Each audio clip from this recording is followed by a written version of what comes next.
రెండు చేతులు ఓపెన్ చేసి ఏది ఎలా వస్తే అలాగా తీసుకుంటాడు. ప్రతి దాంట్లో దైవత్వం చూస్తాడు ఒక జ్ఞాని. ఎన్లైటన్మెంట్ కి అన్ఎన్లైటన్మెంట్ కి సర్వ సర్వజ్ఞుడు అని తెలిసిన వాడికి, జ్ఞానికి, జ్ఞానం లేని వాడికి తేడా ఎలా ఉంటుంది అంటే ఆటకి యుద్ధానికి మధ్య ఉండే తేడా లాంటిది అని చెప్తున్నారు గురుదేవులు. ఆట, ఫైటింగ్ ఇవి రెండు కూడా ఒకేలాగా కనిపిస్తూ ఉంటాయి చూడ్డానికి. ఒక ఆట ఆడుతున్నారు అనుకోండి, మీరు కొట్టుకుంటున్నట్టే ఉంటుంది చూసే వాళ్ళకి ఒక్కొక్కసారి. అదే అది ఒక షో, అది ఒక ఆట అంతే. బాక్సింగ్ ఉందనుకోండి, యుద్ధం చేస్తారు వాళ్ళు. యుద్ధంలో కూడా అదే చేస్తారు, కొట్టుకుంటూనే ఉంటారు. తేడా ఏంటి? యుద్ధము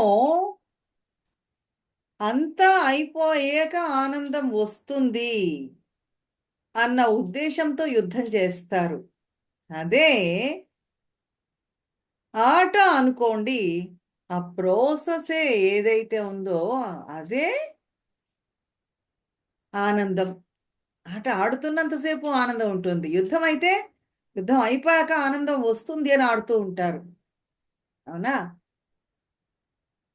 ఆనందంగా ఆనందాన్ని వ్యక్తీకరించడం కోసం ఆటలాడుతూ ఉంటారు, గేమ్స్ ఆడతారు. యుద్ధం తాలూకు పర్పస్ ఏంటి? యుద్ధం జరిగితే ఆనందం, సంతోషంగా ఉంటారు అని. ప్రతి యుద్ధము కూడా ఎవరికో ఒకరికి ఆనందం తీసుకురావడానికే యుద్ధాలు జరుగుతూ ఉంటాయి. ఊరికే బాధలు పడ్డానికో, ట్రబుల్లోకి, సమస్యలోకి వెళ్ళడానికో ఎవరైనా యుద్ధం చేస్తారండి? లేదు. సమస్య పరిష్కరించి సంతోషంగా ఉంటారు అన్న ఉద్దేశంతోనే యుద్ధం చేస్తూ ఉంటారు. యుద్ధంలో బాధలు, ఇవి దుఃఖము, దరిద్రము ఇవి కాదు యుద్ధం తాలూకు లక్ష్యాలు. జీవితంలో కూడా అంతే. ప్రతి సంఘటనని, ప్రతి క్షణాన్ని ఒక ఆటలాగా మీరు ఎంతగా తీసుకోగలిగితే, ఎలా ఎప్పుడైతే మీరు దాన్ని సంఘటనల్ని చూసి చిరునవ్వు నవ్వి దాన్ని వదిలేసి లెట్ గో చేసి ముందుకు వెళ్ళిపోగలుగుతారు.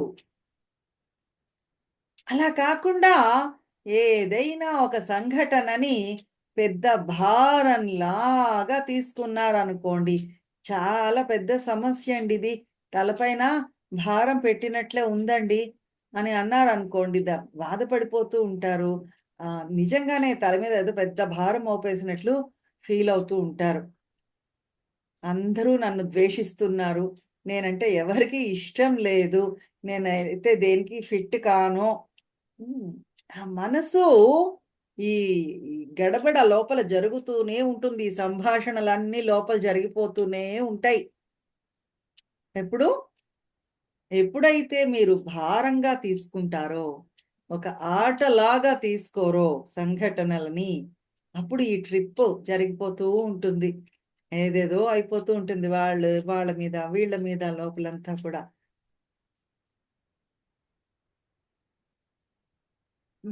ఈ సంఘటనలలో చిక్కుకుపోయిన మనిషి ఉన్నాడు చూసారు, అతనిని వీటన్నిటిని ఒక ఆటలాగా తీసుకునే జ్ఞానిని అసలు పూర్తిగా వ్యతిరేకమైన పరిస్థితుల్లో ఉన్నారు. అవే సంఘటనలు కాకపోతే తీసుకునే దృష్టి వేరే దృష్టితో తీసుకుంటున్నారు ఇద్దరు. అసలు వాళ్ళిద్దరిని ఎలా మీరు సరిపోల్చగలరు?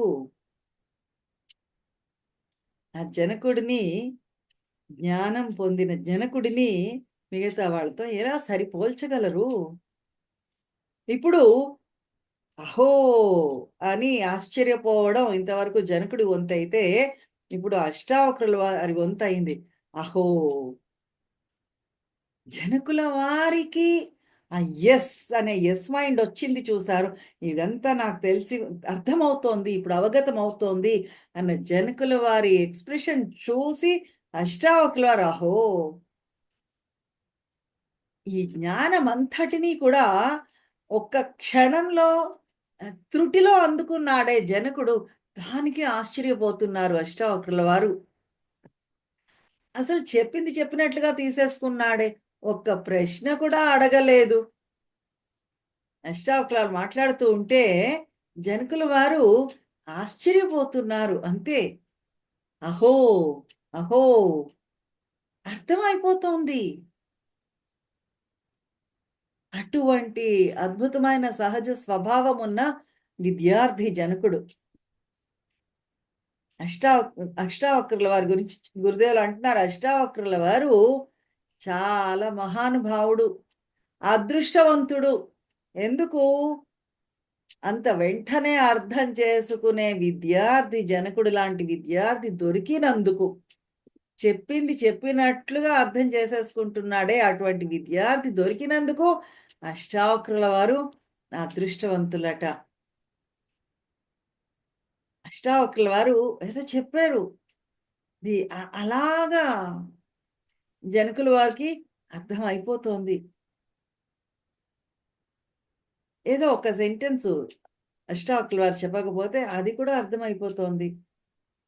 ఇన్ని ప్లెజర్స్, ఇన్ని సంతోషాలిచ్చే వాటి మధ్య ఉన్నప్పటికీ, ఈ ప్రాపంచిక సౌఖ్యాలు, ప్రాపంచిక విషయాల మధ్య ఉన్నప్పటికీ, అజ్ఞాని నీవి ఏవి స్పృశించవు, అంటుకోవు. మరకలు పడనే పడవు. ఈ సంఘటనలు కాదు, ఇవి అన్నీ ఇలా జరుగుతూనే ఉంటాయి. మచ్చ పడదు జ్ఞాని పైన, ఎటువంటి మచ్చ మిగల్చవు ఈ సంఘటనలు. అలా ఉండగలడు. అహో! అష్టావక్రుల వారు చెప్తున్నారు, అటువంటి ధీరుడు. ధీరుడు అని అంటున్నారు ఇక్కడ చూడండి, జ్ఞాని, ఆత్మ జ్ఞానాన్ని పొందిన వాడిని ధీరుడు అని అంటున్నారు. ఎందుకు? ఏదైతే ఆనందం అధికంగా ఇస్తుంది ప్రాపంచిక విషయాలు అని అనుకుంటామో, దాన్ని వదలడము చాలా కష్టమండి. నా జీవితమే ఇది అని ఆనందంగా కూడబెట్టుకున్న దాన్ని క్షణికంలో, అలా క్షణంలో అలా విడిచిపెట్టేస్తారు. చాలా కష్టం అది. ఎవరు అలా విడిచిపెట్టగలరు? ధీరులు మాత్రమే. ఏం చేస్తున్నాడో తెలిసి ఆ ఎరుకలో ఉండి, ఇంకా పెద్దదాన్ని అందుకోవడానికి ఇప్పుడు నా చేతిలో ఉండే ప్లెజర్స్‌ని వదిలేస్తున్నాను. ఎలాగైతే చూడండి, ఒక కుందేలు క్యారెట్ పట్టుకుని కొరుక్కుని తింటూ నవ్వుతూ, నవ్వుతూ, నవ్వుతూ ఉంటూనే ఉంటుంది అదే క్యారెట్‌ని. ఆ క్యారెట్‌ని వదిలేసి ఈ అనంత విశ్వాన్ని అందుకోగలను అని తెలుసుకుంటాడు జ్ఞాని. ఈ క్యారెట్ పట్టుకున్నంత సేపు చేతులు ఖాళీగా ఉండవు కదా అండి. ఈ ప్రాపంచిక విషయాలని పట్టుకుని వేళ్లాడుతూ ఇదే ఆనందాన్ని ఇస్తుంది, నేను ఎలా వదిలేయగలను అని పట్టుకుని వేళ్లాడుతున్నంత కాలము ఆ అనంతాన్ని, విశ్వాన్ని ఎలా చేతుల్లో పట్టుకోగలరు మీరు? ఇంకా బ్రహ్మానందాన్ని అందుకోవాలి అంటే ఈ క్యారెట్‌ని మీరు వదలాలి. లేదు ఆ కుందేలులాగా ఆ క్యారెటే నవ్వుతూ కూర్చుంటారు. ఒక ధీరుడు రాజప్రాసాదంలో ఉన్నాడు జనకుడు, ఆషామాషీ కాదండి. అయినా సరే ఈ ప్రాపంచిక సౌఖ్యాలన్నీ ఉన్నప్పటికీ కూడా ఏం చేస్తున్నారు? ప్రపంచంతో ఆడుకుంటున్నాడు జాయ్‌ఫుల్‌గా.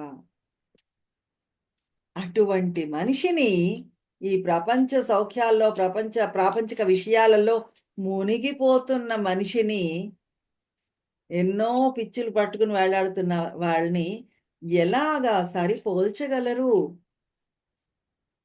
చూడండి, ఆహారము అంటే దురాశ, అతిగా వ్యామోహం ఉన్నవాళ్ళు కూడా ఆహారం తింటారు. హ్యాపీగా ఉండేవాళ్ళు, ఆహారం పట్ల అతి వ్యామోహం లేని వాళ్ళు, హ్యాపీగా ఉండేవాళ్ళు, సంతోషంగా ఉండేవాళ్ళు కూడా తింటారు. అర్థమవుతోంది. హ్యాపీగా ఉన్నవాడు ఫుడ్ తింటాడు. ఊరికే అత్యాశకి పోయి ఫుడ్ కావాలని ఫీవరిష్ అయిపోయిన వాడు కూడా ఫుడ్ తింటాడు. సంతోషంగా ఉండేటప్పుడు ఏం జరుగుతుందో తెలుసా? సర్వసాధారణంగా మనుషులు సంతోషంగా, జాయ్‌ఫుల్‌గా ఉండేటప్పుడు వారిలో ప్రార్థన జరగదు. భక్తి, ప్రేమ ఇవి 2 కూడా వాళ్ళలో ఉండవు. జాయ్‌ఫుల్‌గా ఉండేటప్పుడు. మనుషులు ఎప్పుడైతే సరదాగా ఉన్నారో, పార్టీ చేసుకోవాలనుకుంటారు. ఒక ఐస్ క్రీమ్ తినాలి అని కోరుకుంటారు. మనసు స్పేస్డ్ ఔట్ అయిపోతుంది. బాహ్యంలోకి వెళ్ళిపోతుంది పూర్తిగా. మీరిది గమనించగలుగుతారు కావలిస్తే చూడండి. చాలా సార్లు ధ్యానం చేస్తున్నప్పుడు, పాటలు పాడుతున్నప్పుడు, భజనలు పాడుతున్నప్పుడు కూడా మనుషుల్ని చూడండి. వేరు వేరు చోట్ల చూస్తూ ఉంటే ఏదో సీరియస్‌గా దుఃఖంలో మునిగిపోయినట్లుగా మొహం పెట్టి పాడుతూ ఉంటారు. ఆనందంగా భజనలు పాడరండి మీరు గమనించండి కాలుస్తే. బాధలో, దుఃఖంలో కూరుకుపోయినట్లు కూర్చొని పాడుతూ ఉంటారు. ఎందుకు మనుషులకి సర్వసాధారణంగా ఏంటి అలవాటు? కష్టమొస్తే దేవుడిని ప్రార్థించడం అలవాటు. ఆపద మొక్కుల వాడా కష్టాల్లో తీ తీ ఆదుకునేవాడా ఇలా దుఃఖంలో ఉండేటప్పుడు దేవుడిని ప్రార్థించడం అలవాటు. ఎందుకు? వీటి నుంచి ఒక పారిపోవడం అనుకోవచ్చు దాన్ని. వీటిని ఈ కష్టాల్ని తప్పించుకోవడానికి, వాటి నుంచి పారిపోవడానికి, ఎస్కేప్ అయిపోవడానికి ప్రార్థన ఉంటుంది. కానీ అసలైన ప్రార్థన ఏమో తెలుసా? అత్యంత ఉత్తమమైన ప్రార్థన ఏంటి అంటే, ఆనందంగా ఉండేటప్పుడు మీరు చేసే ప్రార్థనే. సంతోషంగా ఉండండి. ప్రార్థన చెయ్యండి. సంతోషంగా ఉండండి. మీరు కృతజ్ఞతాపూర్వకంగా ఉంటారు. అది మన సత్సంగాల, ఆర్ట్ ఆఫ్ లివింగ్ సత్సంగాల్లో ప్రత్యేకత. పాటలు పాడతాము, ప్రార్థన చేస్తాము, సంతోషంగా కూడా ఉంటాము. సత్సంగం మధ్యలో పకపక నవ్వడాలు నవ్వుతూ ఉంటాము.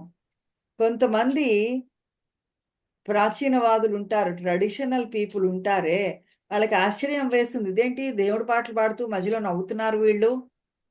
ఇది అవమానం అని అనుకునేవాళ్ళు కూడా ఉంటారు. ఎవరి పట్లో మీరు వెటకారాలు ఆడుతున్నారేమో, జోకులేస్తున్నారేమో అని కూడా అనుకుంటూ ఉంటారు.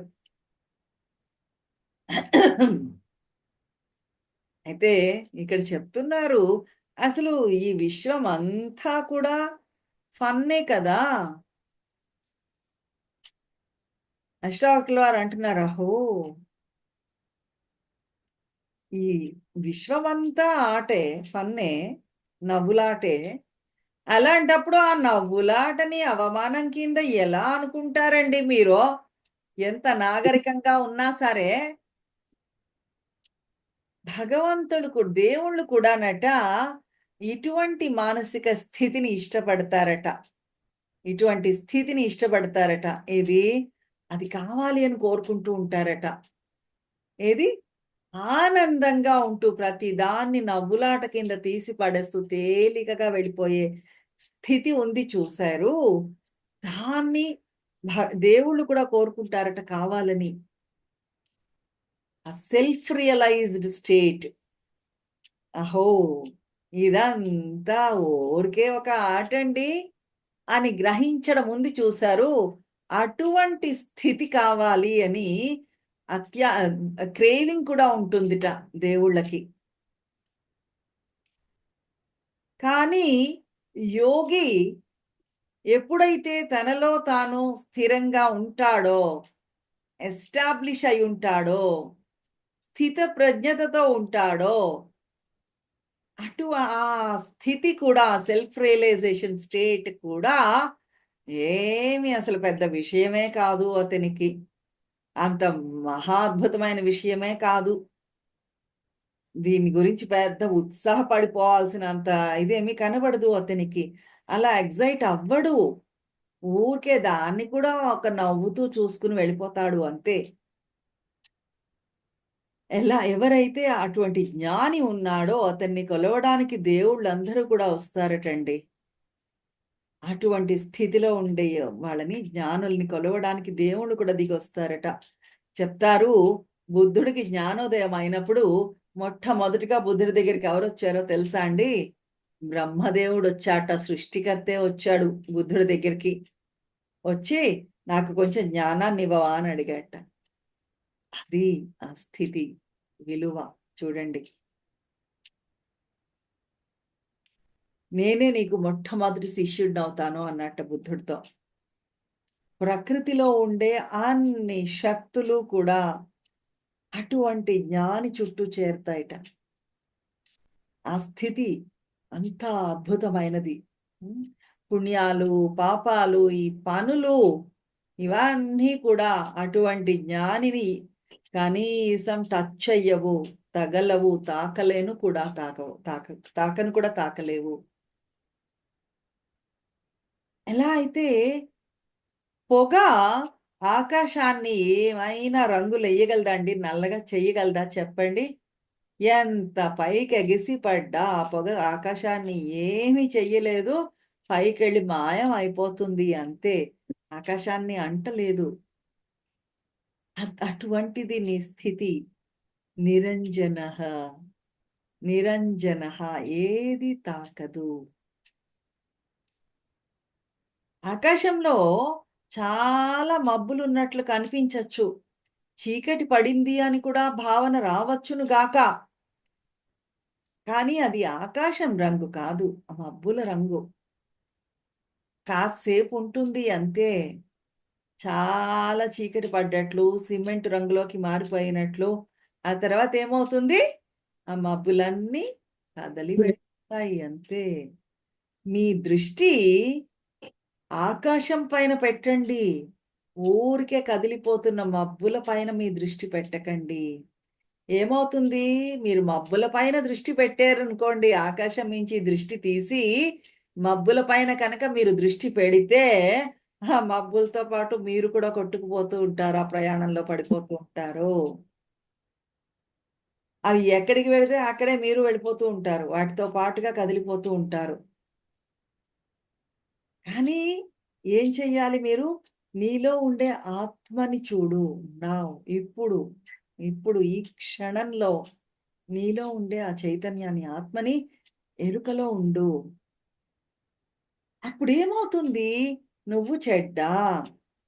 ఇదిలా ఎందుకు జరిగింది? ఇలా జరగకూడదు.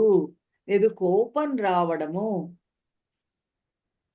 ఏమి ఉండవండి.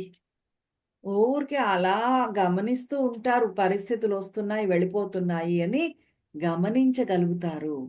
గమనించే స్థితిలో ఆ ఎరుకలో ఉంటారు. ఈ విశ్వం, ఈ సృష్టి అంతా కూడా అటువంటి వారికి ఈ అనంత చైతన్యమే సృష్టి అని గ్రహించగలుగుతారు. ఈ ఆహ్, ఆహ్, అమోఘమైన, అనంతమైన ఇంటెలిజెన్స్ ఉంది చూసారు. అ అంత అద్భుతమైన ఆ చైతన్యం నుంచి జడత్వంలో ఉండే రాయి వరకు, రాయి ఎలాగైతే తనలో ఉండే చైతన్యాన్ని వ్యక్తీకరించదో, అక్కడి నుంచి అటువంటి రాయి దగ్గర నుంచి నిరంతరము మారిపోతున్న, నిరంతరము సజీవంగా ఉండే చైతన్యం వరకు ఈ జీవానికి బేసిస్ మూలమేమండి? అనంత విశ్వం. ఇవన్నీ కూడా ఒకేలాగా కనిపిస్తాయి. ఒకసారి అనంత విశ్వం గురించి చూడండి. ఎన్ని రకాల జీవరాశులున్నాయి. హాని చేసే బాక్టీరియా ఉంది.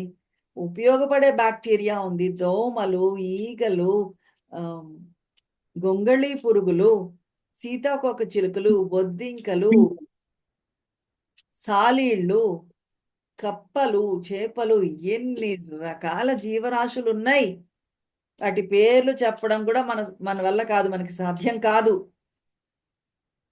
వాటి గురించి పేర్లు తెలుసుకోవాలనన్నా ఎన్నో సంవత్సరాల పాటు ఎన్నున్నాయి అని చదవడానికే ఎన్నో సంవత్సరాలు పడుతుంది. పుంఖాను పుంఖానుగా పుస్తకాలు రాసి పడేశారు వాటి గురించి. తెలిసిన దాని గురించి, మనం తెలుసుకున్న దాని గురించి ఎన్నో పుస్తకాలు రాసేశారు. అయితే తెలియనివి ఇంకెన్నున్నాయి? ఎన్ని జీవరాశులున్నాయి? అవి అసలు ఆకాశంలోంచి ఎలా పుడుతున్నాయి? అది అసలైన ఆశ్చర్యదాయకమైన విషయము. ఒక్కొక్కసారి ఏమవుతుంది అంటే, ఒక ఎయిర్ టైట్ డబ్బాలో ఆహ్, లేదు మీగడ పెట్టండి, లేదు బియ్యం పెట్టండి, గోధుమలు పెట్టండి ఒక డబ్బాలోని. టైట్‌గా క్లోజ్ చేసేసి, కొన్ని నెలల తర్వాత తీసి చూడండి. ఏముంటాయండి అందులో? పురుగులొస్తాయి. ఎలా? అంత టైట్‌గా క్లోజ్ చేసి పెట్టినా లోపల పురుగులెక్కడి నుంచొచ్చాయండి? అందులోంచి లోపలికి వెళ్ళడానికైతే అవకాశం లేదు. మరి లోపలెలా ఉన్నాయవి? అది ఈ సృష్టి తాలూకు రహస్యం మెకానిక్స్. అసలు ఏమీ లేని దగ్గర నుంచి ఎలా జీవం వస్తోంది బయటికి. జన్మలు, పుట్టుకలు 4 రకాలట ఇక్కడ గురుదేవులు చెప్తున్నారు. 4 రకాలు ఈ గ్రహం మీద. మొదటిదేంటి అందరికీ తెలిసింది తల్లి పొట్టలోంచి బయటికి రావడం పిల్లగా. అన్ని మ్యామ్మల్స్ అన్నీ కూడా హ్యూమన్ బీయింగ్స్ మానవులు, క్షీరదాలు అన్నీ కూడా మ్యామ్మల్స్ అన్నీ కూడా ఇలాగనే పుడతాయి. ఆ తర్వాతొచ్చేదేంటి? గుడ్డులోంచి వచ్చే జ పుట్టుక. కోళ్ళు, పాములు ఇలాంటివన్నీ కూడా గుడ్డులోంచి పుడతాయి. మూడో రకమేంటి? విత్తనంలోంచి వచ్చే జన్మ పుట్టుకలు. ఈ మొక్కలన్నీ కూడా అలానే మొలకెత్తుతూ ఉంటాయి. ఇంకా నాలుగో రకమేంటి? ఆకాశతత్వంలోంచి వచ్చే జన్మట. 4 రకాల పుట్టుకలున్నాయి. హ్మ్. తెలిసింది, తెలియనిది ఎంత ఉంది. అసలు ఈ సృష్టి ఏంటి? ఈ అనంత విశ్వం ఏంటి? ఆ ఇంటెలిజెన్స్ అసలెక్కడి నుంచొచ్చింది? ఆ డబ్బాలోంచే అది పుట్టే అంత తెలివితేటలు దానికెక్కడి నుంచొచ్చాయి? మనమేమో నేనే తెలివైన వాడిని, ఎంత చదువుకున్నానో, ఎన్ని డిగ్రీలున్నాయో అని మనకి మనం పొంగిపోతూ ఉంటాము. ఆ చిన్న జీవరాశికి కూడా ఆ ఇంటెలిజెన్స్ ఉంది సృష్టిలో గమనించండి. దాన్ని ఒక అద్భుతంలాగా, ఆశ్చర్యంలాగా చూసేవాడు జ్ఞాని. జై గురుదేవ్. యెస్.